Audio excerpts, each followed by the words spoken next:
Perkenalkan, nama saya S. Arno Purba dari kelas 11 MIPA 3. Di sini dalam terkait pembelajaran agama tentang keluarga yang kuat menghasilkan pribadi yang kuat. Di sini saya ambil contoh sebagai ilustrasi seperti sebuah pohon yang mempunyai akar dan batang yang kuat serta mempunyai daun yang lebat berwarna hijau, akan menghasilkan buah yang bermutu dan bibit yang baik. Dan begitulah sebaliknya, pohon yang mempunyai akar dan batang yang rapuh serta tidak mempunyai daun, pohon ini tidak akan menghasilkan buah. Pohon ini tidak mempunyai keturunan untuk melanjutkan kehidupan, serta kehidupan pohon ini akan berakhir di sini.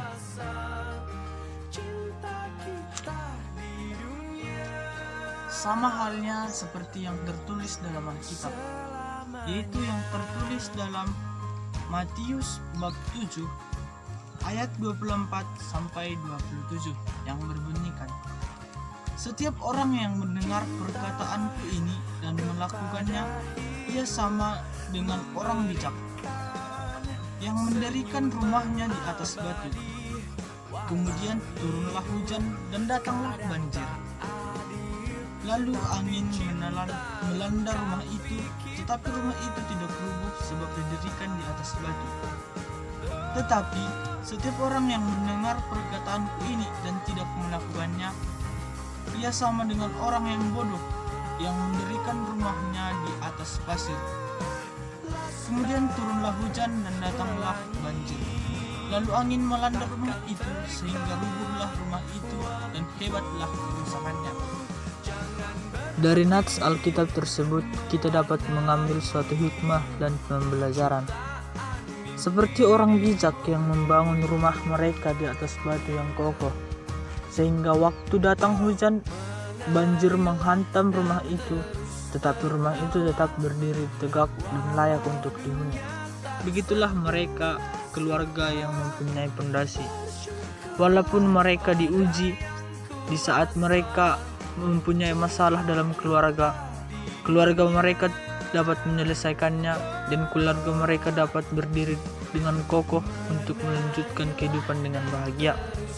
Tetapi sebaliknya, seperti orang fasik yang membangun rumahnya di atas pasir, tibalah waktu datang hujan, maka rumah itu hancur karena tidak mempunyai pondasi. Demikianlah orang-orang yang tidak mempunyai pondasi dalam berkeluarga. Di saat mereka diuji, maka keluarga mereka hancur. Mereka menjadi berantem dan tidak layak untuk melanjutkan kehidupan dengan bahagia, sehingga mereka tidak menghasilkan pribadi-pribadi yang kuat dan tahan uji terhadap cobaan dalam melaksanakan kehidupan ini. Nah, dengan demikian kita sebagai keluarga harus mencontoh keluarga yang bijak, yang membangun rumah mereka di atas pondasi yang kokoh dan kuat, sehingga pada saat kita diuji, keluarga kita diuji, kita dapat melalui ujian itu dengan mudah. Kita dapat menyelesaikannya, dan kita mempunyai harapan untuk menjadi keluarga yang rukun, keluarga yang bahagia, dan keluarga yang sesuai dengan kehendak Tuhan. Maka dari hal-hal yang tadi kita dapat belajar mengapa dalam kehidupan keluarga Kristen sekarang banyak keluarga yang tidak akur, banyak yang bertengkar, sehingga menimbulkan kemiskinan bagi negara. Di sini kita dapat mengambil poin-poin. Yang pertama, keluarga Kristen sebelum berkeluarga, sebaiknya mereka harus tahu apa itu keluarga Kristen, bagaimana untuk membentuk keluarga Kristen. Itu yang pertama, pengetahuan dasar tentang apa dan bagaimana. Kedua, kenapa sih dalam keluarga Kristen banyak yang berantem atau tidak akur? Sama halnya seperti perumpamaan dalam Alkitab tadi yang membangun di atas batu dan membangun rumah di atas pasir. Yang kita dapat dari sana, dasar itu penting. Sama halnya seperti dalam pembentukan keluarga. Sebelum membentuk suatu keluarga, mereka dituntut untuk mengetahui apakah dasar yang dimiliki mereka untuk membentuk suatu keluarga mampu untuk menopang kehidupan keluarga selanjutnya. Itu sangat penting mengetahui dasar dan bagaimana menghadapi masalah selanjutnya. Yang ketiga, keluarga Kristen harus berpatokan pada Yesus. Mereka harus membiasakan kehidupan dan berinspirasi dari Kristus, atau memberi pondasi dalam keluarga Kristen itu adalah Kristus. Dalam kehidupan mereka harus mampu menjalani kehidupan tentang bagaimana berkehidupan yang baik. Yang keempat, keluarga Kristen harus saling mencintai dalam melaksanakan kehidupan. Dengan saling mencintai berarti mereka mengetahui apa peran mereka dalam keluarga. Orang tua harus tahu apa peran mereka sebagai orang tua.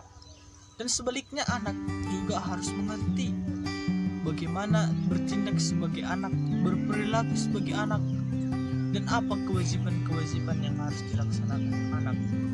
Dengan begini, dengan saling mencintai dan mengetahui peran mereka, pasti keluarga Kristen hidup dengan harmonis, hidup dengan sukacita dan damai.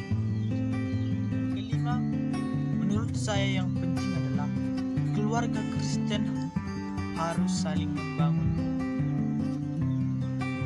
Mereka harus saling memberi nasihat jika anggota keluarga yang lain bersalah.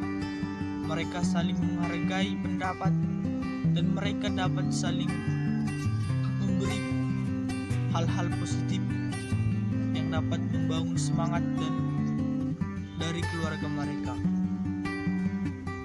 Keluarga Kristen juga harus mempunyai motivasi tentang bagaimana untuk mewujudkan keluarga yang baik di depan masyarakat dan di depan Tuhan. Maka dengan hal-hal yang tadi, keluarga dapat menghasilkan pribadi-pribadi yang kuat, pribadi yang tahan uji, pribadi yang mampu menghadapi tantangan di masa-masa sekarang.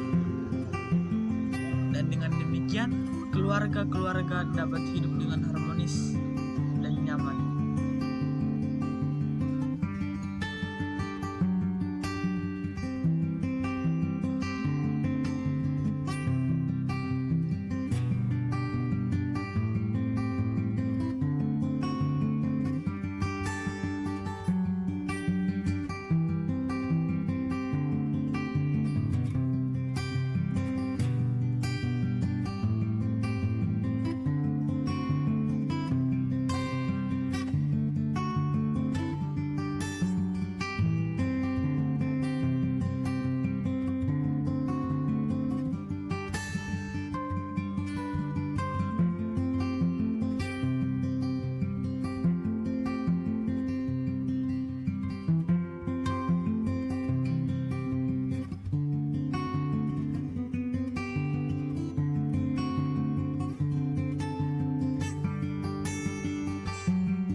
Dari saya, terima kasih.